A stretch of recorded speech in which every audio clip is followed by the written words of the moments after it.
Welcome back to the Labwork podcast. This episode will be with our guy, Josh Jones. Josh is a community leader, trainer, mentor, just overall great guy. Super excited to chop it up with him today. Thanks for the opportunity. Glad to be here, fellas.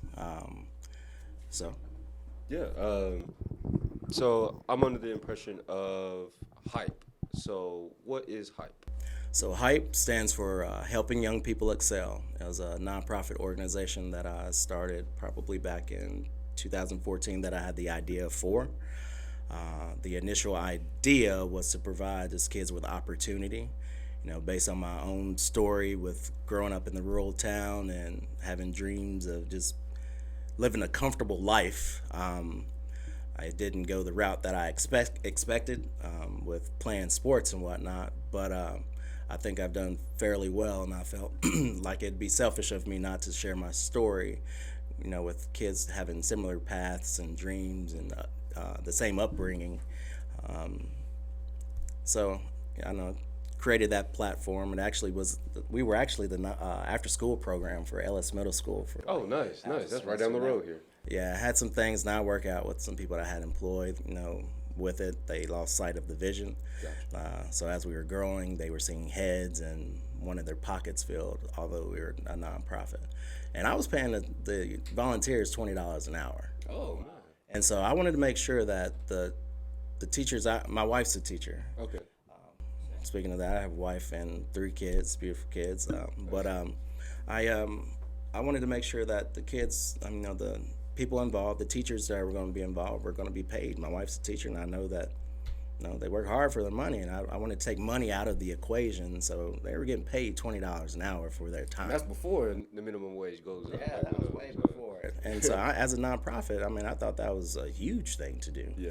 But had to put it on the back seat. But nonetheless, we still did what we could, made some impact on some kids, and unfortunately, we had to lay that one to rest. But hopefully, we can get back to it at some point because the program's still around, the foundation is still there. I just need the right people with me to help me build And it. what was that acronym? Helping young people. Helping young people excel. Hype mentor, yeah. I like that a lot. And we were actually working with the Grizzlies Foundation, man. Oh, nice. Yeah, we were actually gonna work on becoming like one of the only certified like mentoring organizations. Like you have Big Brother, Big Sister, Boys and Girls Club, but they're not actually like a mentoring certified organization. We would have been like the second one in the state of Tennessee. Man. So we were working That's on that, but I couldn't afford to keep the lady around that was kind of help me structure all that stuff as I was kind of doing my things as well. But yeah, the vision and foundation is there. It's just getting the right people on board so that I can have a lot of me's that take ownership in the organization itself. I just have the idea. It's going to take a lot more than me to kind of make that sort of thing happen. So, But that's where it starts, though, having that vision at the beginning to see everything full picture and then to reverse engineer everything to say, hey, okay, this is where we start. This is how we're going to build it up, and this is the end goal. Yeah. So, everything starts with that first, having that first vision. So, yeah. keep going for sure. I'm trying. I got a guy that he's from Hendersonville. His name's Sean Ireland, man. He's his daughter's coming up. I've started training his daughter, and he's been sold on the idea of hype and trying to get it out there. And I'm still trying to work with him on some things. Talk to Malik about some things. Hopefully we can get rolling really soon, man. So hopefully everybody in this room can be involved with what we're doing on some sort of platform because, we have kids that are interested in everything, just things like this, like how people on the backside of things, like. And so I want to be able to support any kid's vision or at any point. I've even mentored up to college kids, man. Like. Nice. I don't care. Like if you're gonna be willing to reach out to me, I'm gonna pick up my phone. Yeah. I'm that guy. You can ask Malik. If you message me, I'm gonna answer. Like you call me, I'm gonna answer. Even with people that have done me wrong, like I've still been there, and they'll tell you that. Like so. And I like doing research on like other just successful people in life.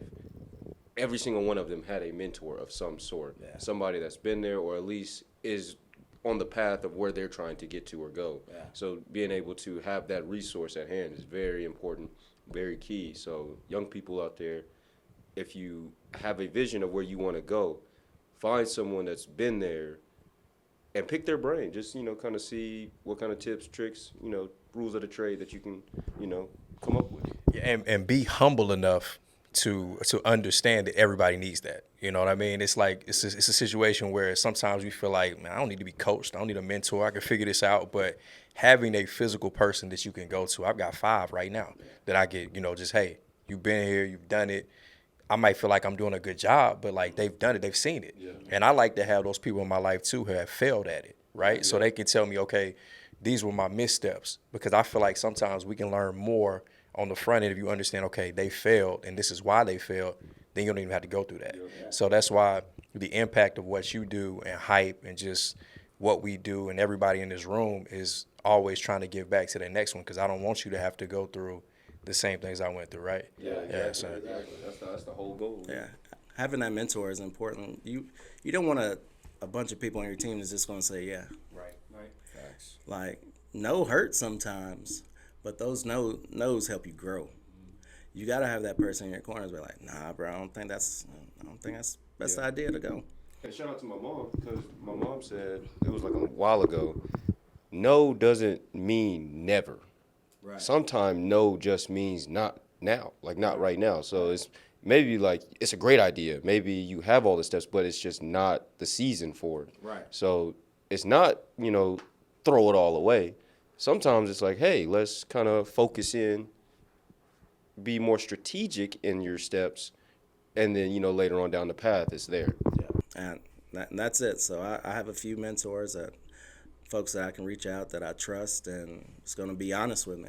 And I'm that way with a lot of people that I'm connected to. Like, one thing that I always do, man, I try to just be right by people. I'm not perfect by any means, no means at all. But one thing I try to do is I try to be right by people. I try to do people right, respect people, because I want to be respected. Like, I know what it's like to not be respected just simply on grounds of being the wrong color sometimes, So I just always try to respect people and do people right. Don't burn any bridges, man, because you never know when you have to go back across that bridge, man.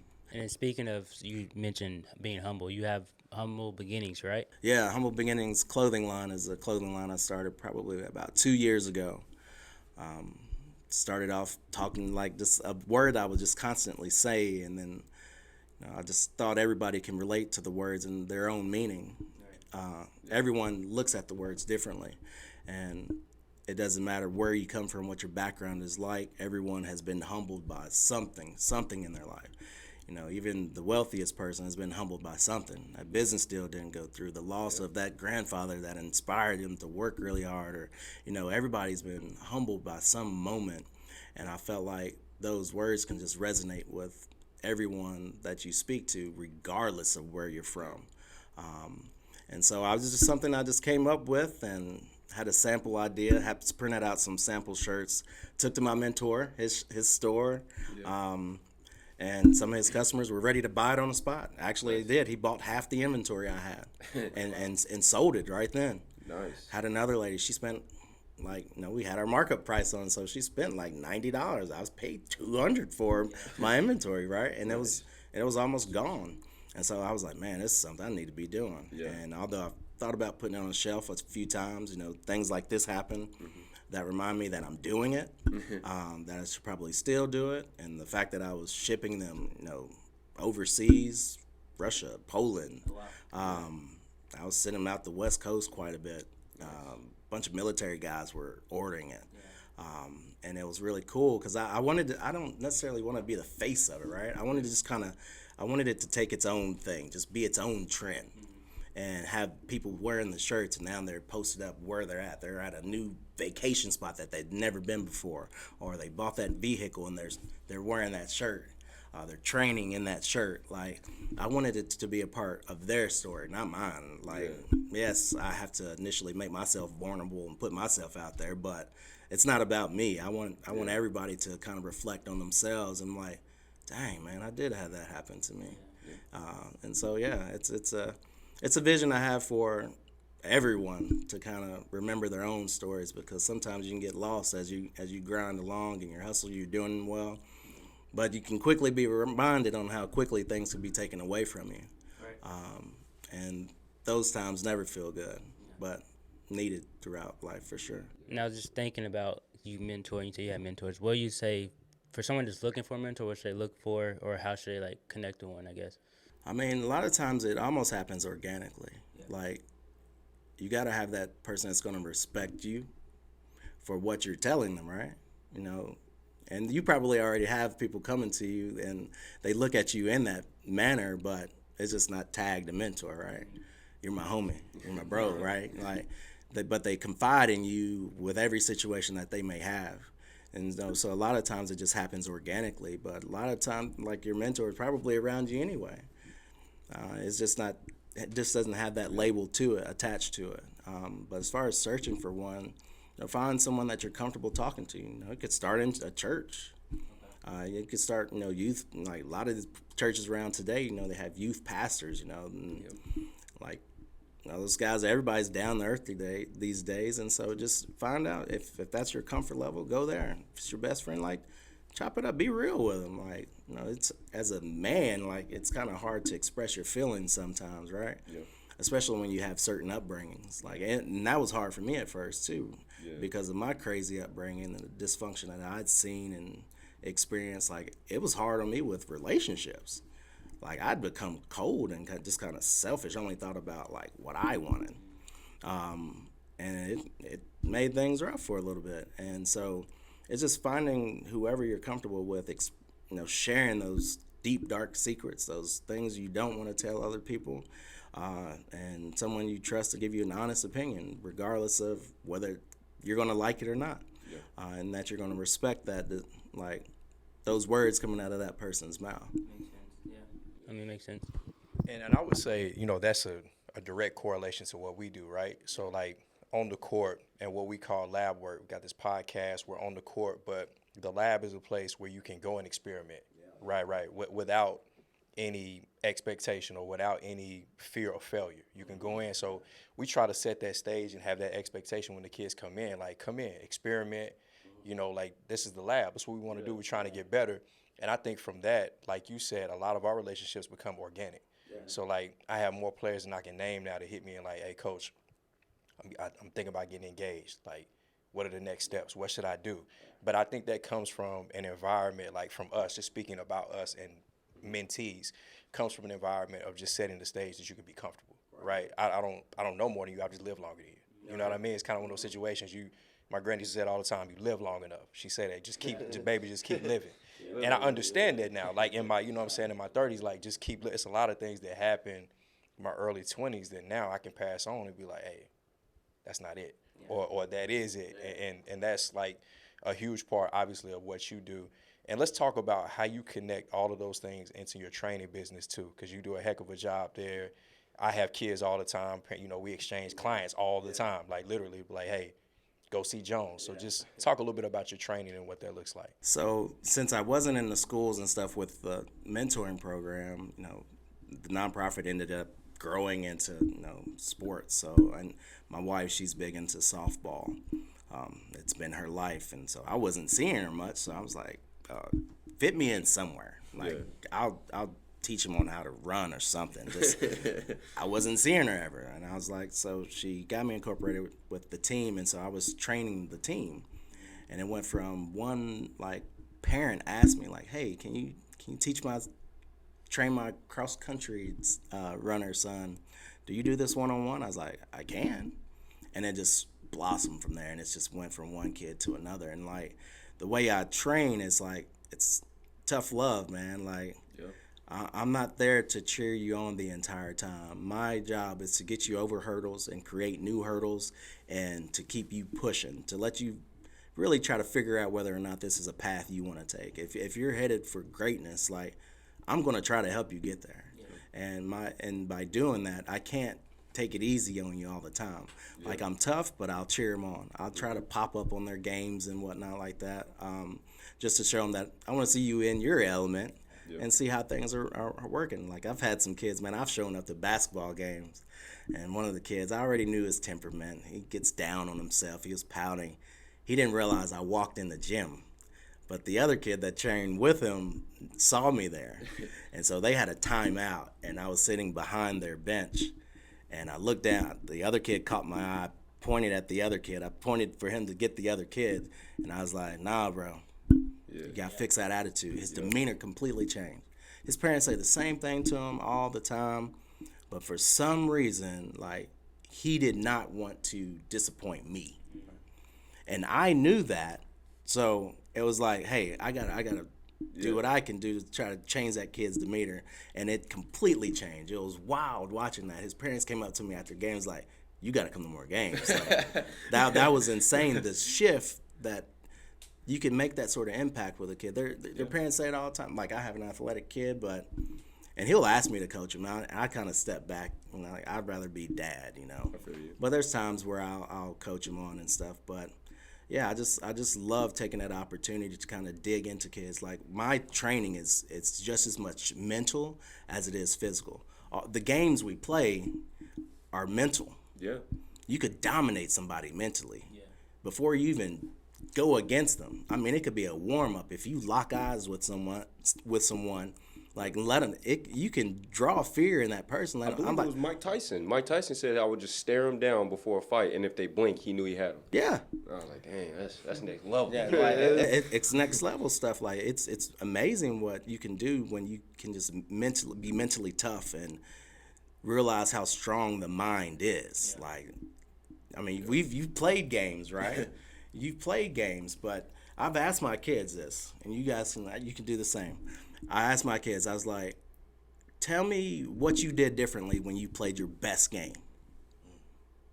They won't be able to tell you. It has to be just a focus level. Like, it's all 90. It's a 90-10 ratio is how I see it. Like 90% mental, 10% physical. So if that 90, you're locked in, now your body is just going to go through muscle memory of all the things you practice throughout the week. So it's just having that heightened level of focus. Yeah, but you weren't thinking about that in the moment. Oh, no, you just locked in, Yeah. So it's nothing to think about, oh, I got to do this drill that the coach taught me, and I'm going to really focus on this. They can't tell you. They're just doing what they've been trained to do. They're trusting their body to do what they've been trained to do all this time. They can't tell you what they did because they don't know. Ask them, like, when you come up across a person that has, like, played sports, tell me what you did in your best game. They won't be able to tell you. Just going off instinct. The key word is trust, right? And I think that brings back to the mentoring and coaching and everything we do. I think it's a trust level that you get into a zone so much that you just trust your training and you're going. Yep. And then it's also like the kid that you showed up to for the game, right? Yeah. So that trust level was there, and that's what's different in us. And you see it all the time. Parents tell us the same thing all the time.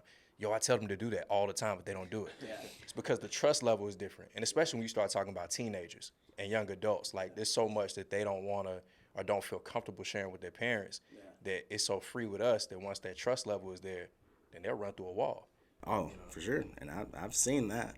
And just like one more thing on that whole, not being able to say what you did differently in the game. Like, you look at Michael Jordan when he was hot and he shrugged his shoulders. Yeah. It's just flowing. Yeah. Like, I'm not doing anything any different. I don't do every single day. When Michael Jordan, when he was hot and he just shrugs, it's like that. It's just like that. It just flows. I can't tell you anything different. I can't tell you what I'm doing. The best example I've ever heard, like, of being in that zone, is that physical movement. Yeah. And even with the trust thing, I think it's more of like, I mean, your parents drop you off, right? But they're not in, like, the lab with you, like, going through the drills, telling you what you did wrong, what you did right. So I think it's more of perspective. Like, your parents here for your games, whatever, but the trainer's like, he knows this and this, how it works. Because he went through it, I guess. So, Oh, that's good. Yeah, because you're with them through the tears. You're with them through the blood. Like, you're grinding through it with them. Like, yes, my parents want to see the good outcome of all of that, but you're sitting there, you're pushing them through those moments, and sometimes it's tough. Like, I'm tough on some of these kids, but I know that's what it takes. Like, it doesn't matter how big you are if you don't have any confidence. So the type of stuff that I do, like, I'm going to challenge you mentally. I'm going to find out what your breaking point is, and I'm going to get you over that hurdle, and then I'm going to create another one. Yeah. I'm going to let you feel confident. Mm-hmm. I'm going to let you feel good about yourself as we achieve that first big hurdle. But it doesn't stop there. I'm going to amp it up, and I'm going to throw another hurdle in front of you. Yeah. But to kind of play along those lines, it's like even when I was coaching even our 6th grade U's elite team this past summer, I would hop in the drills with them. So I feel like if they see you actually doing the same things that they're doing, it's like, I'm not going to tell you to do something that I myself would not do. So it's like, if they see that, then it's like, okay, when we get in the game, it's like, oh no, he was running 17s with us. Let's go ahead, and do what we have to do to get this W. It's not just me sitting in a chair, blowing my whistle, like, hey, run. like, no, I'm actually going through these drills, which I'm showing you how to do these dribble moves. I'm showing you how to take the proper steps to finish on the right side of the rim with the correct hand, just a slew of different scenarios. But they see you putting in that work, so then by game time, it's like, no, I understand where you're coming from, because it isn't, you're up here and I'm down here. It's like, no, we're here. Yeah. So, yeah. I like that. I mean, I do the same thing with my kids, with the whole box jumps thing. Box jump seems to be one of the things where you can really test a kid mentally. Yes, sir. It's Especially when they get bit by the box, like, oh boy. And I don't use the soft boxes for a reason. I prefer to use the hard ones. I have the metal ones, and now I have access to the plywood ones. Like, man. like I prefer to use those. They're going to be man makers. Man or woman, it doesn't matter. But like you're going to find out whether or not you're going to get up there. Yeah. And like, I don't put a height in front of them that they can't achieve. Right. Like, I know what you can do. Physically, I know that you can get up there, and I'll even record them doing a standing like knee tuck, and their feet will be 6 inches above the box. I'm like, physically, you can do this all day. I was like, but before you even did it, mentally, you let that box beat you. And I can see it in their eyes before they even jump, whether or not they're going to make it or whether they're even going to attempt it. So I love using that drill to kind of that exercise kind of challenge people. So as a trainer and / mentor, how do you tap in mentally to them? Like, you know what I'm saying? Like, how do you figure out or get them to tap in themselves? Like, okay, I can do this. It's all in my head kind of thing. So for me, like, I just try to be just as me as possible at first, like letting them know, like, hey, you can feel comfortable. I understand the emotions, the anxiety, especially when you got a new client, right? Yeah. They're anxious. They don't know what they're about to get themselves into. They've heard about me. Like, I have kids that they're hesitant to even train with me because I heard he's tough, but I know it works. Yeah. And so for me, like, I just kind of gradually work my way into them, like, throughout the workout. Their first workout is probably one of their toughest. Okay. I don't want my time wasted. I don't want their parents' time wasted. I don't want the money their parents thinking that they're wasting money. I don't want a kid that's their parents are trying to live vicariously through them. Yeah. It's either you want to be there or you don't want to be there, and I'm going to figure that out. And so I'm tough on them, but I cheer them on along the way. Mm-hmm. That's where that trust is built. Yeah. So I'm on them, but when you do something well, let them know both ways. I'm going to let you know that you did something well, that I'm proud of you for doing that. Mm-hmm. And that goes a long way. And so I'll hear it, man. I've had kids, they're going to throw up or they're going to cry their first workout with me, typically. Yeah.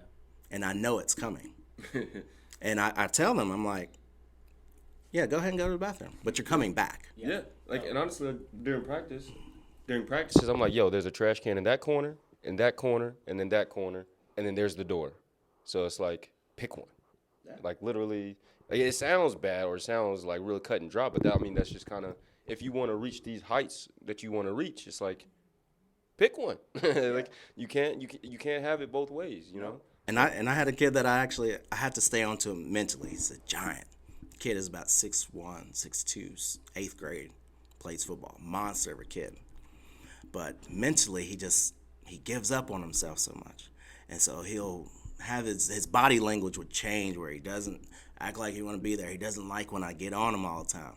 And I'll just say, look, you're more than welcome to go home right now. I'm not keeping you here. Your parents will still pay me. So they may not be happy with you, but you can choose whether or not you're here. You can go home right now. And I tell him that. And he's like, no, sir, no, sir, no, sir. And I'm like, all right, well, let's fix it. Let's fix it. Let's fix the body language. I was like, because in a game, if you get frustrated or if your technique fails just because you feel down on yourself about missing one play, I was like, that stuff is contagious when it comes to a team, when your team is looking at you as the big leader. Like, we expect certain things for you. I said, so your energy is contagious, man. I was like, you'll be surprised on how many kids are looking at you, but they're not saying it. Like, kids are more prideful than parents, you know. They're At that age. yeah, at that age, they're not going to tell you, man, I really look up to you when you guys are the same age. But when they're watching you and watch how you respond, and then suddenly they're responding the same way, like, you can see it. You can see it happen on a basketball court easily. Like, it's wild to see that. I mean, even or baseball. My son plays baseball. I'm involved in that a lot. Like, one of the kids, you strike out, they're pouting, they're wanting to cry. You got a kid right behind you. Your teammate's coming right behind you. Yeah, man. And now he's like, oh, crap, maybe I'm going to strike out too. So I was actually hired to do a mental toughness training for this 10U baseball team. That's where it starts, though. Yeah, like they are that vested in their kids, like mentally as well, that they literally have mental health coaches. Like, there's 3 moms that are part of the team. They brought me in to do this training. So I talked to them a little bit, and the message I delivered to them was like, before I had them come to me, I said, look up your favorite baseball player and tell me how many strikeouts they have. So I go, and they start telling me. They're like, oh, he had 1,000 and something and blah. I was like, exactly. I said, that means your favorite baseball player did not get on base over 1,000 times because they struck out. I was like, can you pass a class with a 33%? Nope. They're like, no. I said, in the game of baseball, 33%, 300 is fantastic. You can get paid millions of dollars for that. Hundreds of millions. Hundreds of millions of dollars. And you're expected not to make contact with the ball 70% of the time in that sport. It's expected for you to make this mistake. It's going to happen. You won't achieve getting on first base probably. You may move somebody else. You can help your teammates move around the bases with how they play things with their hits. You know, you may sacrifice fly, so you may pop the ball up. You may be out, but it may bring another run in. Right. So it's all about your teammate. The catcher can't catch a ball in the outfield. Yeah. It takes everybody on that field to make that thing work. It's an individual statistic-wise where they kind of stand out, but it takes everybody on that field in order to make that game work. Everyone on that field has to do their job. And so you may have a tough time at the plate swinging, but you got to go play defense. Like, don't let it tear you down on both ends of being able to perform as a teammate. When you strike out, turn around and tell your teammate what to expect. Yeah. Dang it, they got me that time. Let me get my teammates around so I can have another shot. And so that's what I was preaching to those kids. Yeah. Like, look, it's not all about you. Turn around and encourage your teammate. Don't let him get down and freaked out.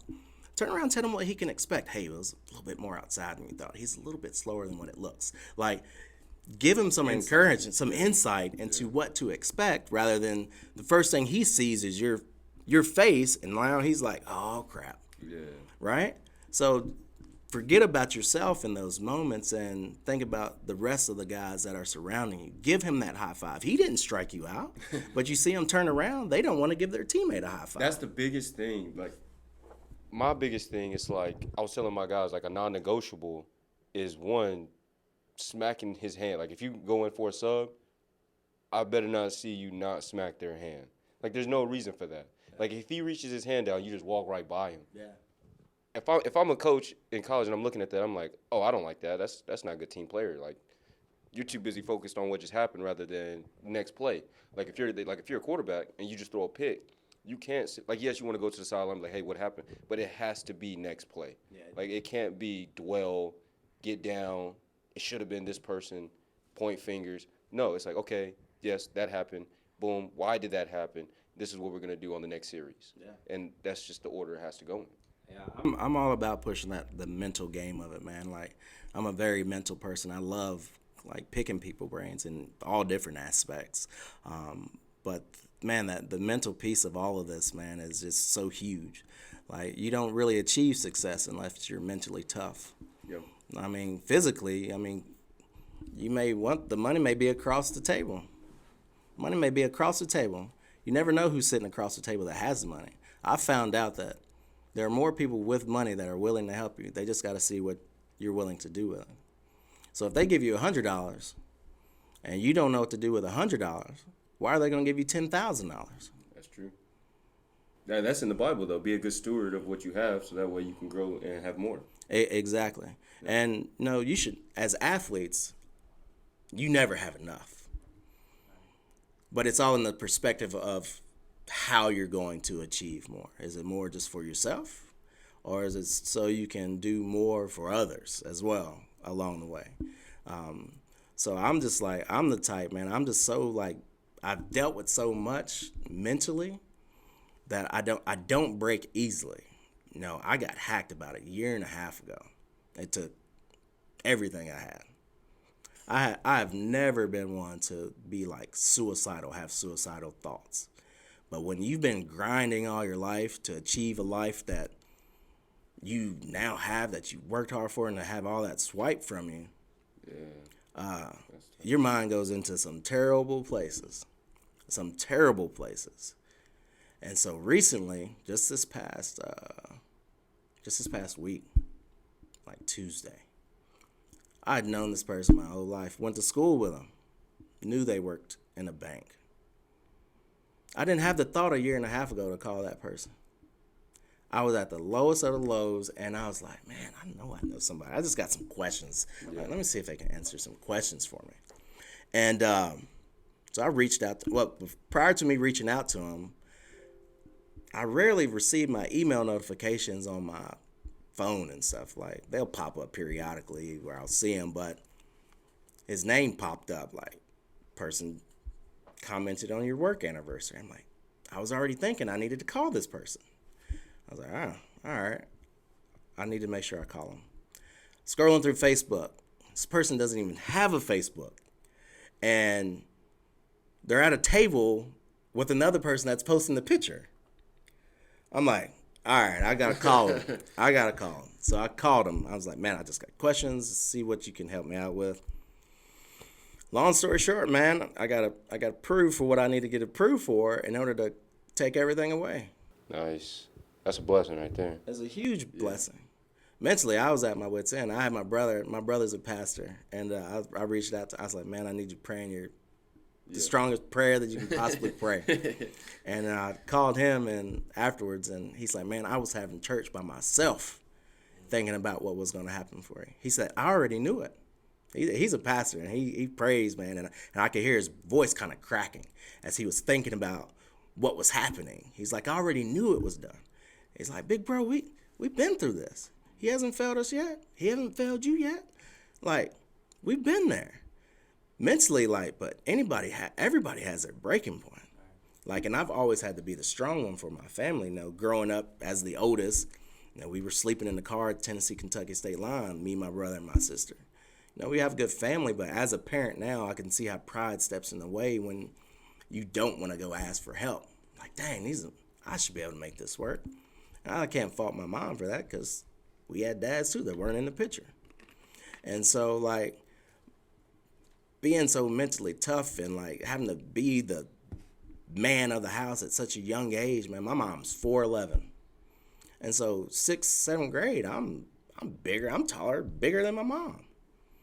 Like, and I was seeing my mom getting, grabbed by boyfriends that she was dating. My mom's 4'11". One of her boyfriends like 6'6", and I found out that he hit her. My brother had to call my mom at church because I threatened to kill the guy. Like, this is my mom, man. Yeah. My mom's been through a whole lot, and for you to try to come in and do this to my mom, that's not happening. I was like, I don't care how big you are. I was like, I'll get you. But like, I've experienced so much, man, but people are like so surprised, like, man, you don't look like you would have that type of story. Because I was a teacher and a football coach at Portland High School. Gotcha.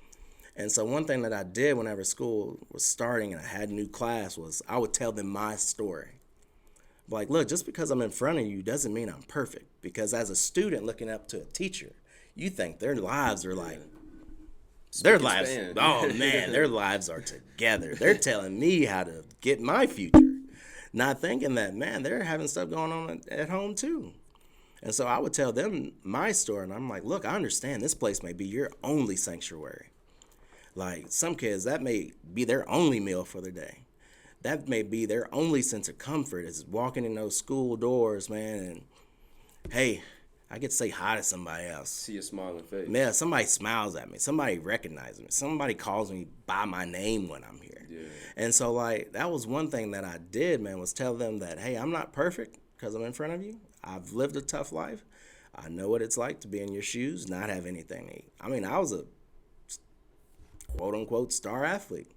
My best friends were giving me food for lunch. I was going all day. I mean, there was sometimes I wouldn't even eat lunch and, go practice 2.5 hours, at the end of a school day. Yeah. But I mean, I don't fault my mom. She did everything she could, in order to try to raise 3 kids and pay all the bills on top of that, right? So like I've been there. I've had those life experiences, and I think kids connect with me in that like way, although they don't even know my story yet, but I think it's how I deliver the tough love I deliver that makes them feel like they can trust me. Like, Yeah, you can tell when somebody's authentic without even knowing their story. You know what I mean? Like when it's coming from the coaching, it's coming from a good place. You pushing them, it's coming from a good place. You can feel that. Yeah. Kids kids and dogs, right? That's what my grade used to say. Hey, kids and dogs, they're going to tell you so. They're going to let you know without letting you know. So they can always feel that energy and know where you're coming from. And I know every kid that I've ever sent your way has said the same thing and had the same results. And, just getting to that, tell them now where they can find you, talk about that venture, that partnership, where you're at now. Mm-hmm. And then also at the same time, if you'll give out your social media where they can find you and your information, how they can connect. Oh, yeah, for sure. So right now I'm working with a pretty cool group of folks at Framework Athletics in Gallatin, Tennessee. Really, really good group of guys. They actually found me, realized I did sports-specific training. They're trying to broaden what they do and found me after trying to find other people to fill the role. They felt like I filled the spot that they were looking for, that I had what they were looking for. And I'm at Framework Athletics now, and you can schedule visits or whatever, sessions on frameworkathletics.net. My Instagram is at Mr. Jones _2U. I think it's public now, yeah, since I'm in a lot more faces now, so I thought I'd let people in my life a little bit more. But and so that's that. The hype mentoring piece, we're still working on that, but you can find information on hypementoring.org is our website there. There's still information up where we have our teams and whatnot. We have 3 softball teams, and we have 2 baseball teams as well right now, and we can expand to whatever other sport if we have somebody to direct it, because I'm not doing it. But yeah, that's where you guys can find me. I got you. Well, we're going to make sure we put all of that in the description too. Make sure y'all check the description, and we'll put in where you can find on Instagram, the websites, all those type of things. But I mean, this was a needed conversation. I feel for sure. I think we got into some great stuff, especially there at the end. I mean, we got into some stuff that I mean, people are going through. Athletes are going through something. Right. And that's what you said. We never know. You never know what a kid's home life is when they come in. Right. And although they're being pushed, they need to be loved on too, because that might be the only love they receive that day. So, I mean, for me, that was the biggest thing that I took out of this, is just making sure that we understand as mentors that we also should be seeking mentorship. Yes. And then we should definitely 100% be taking that as such a sacred position to be able to mentor somebody in that next generation. So, man, we definitely appreciate you coming on, bro. Love, yeah, man. Appreciate it. Yes, sir. Yeah. Yes, sir. That's one thing I would certainly recommend to you guys, is to make sure your cups are being filled as well, because you pour out so much, man, you'll be empty yourself. So make sure you got someone pouring into you, period. That's what I got. Yeah.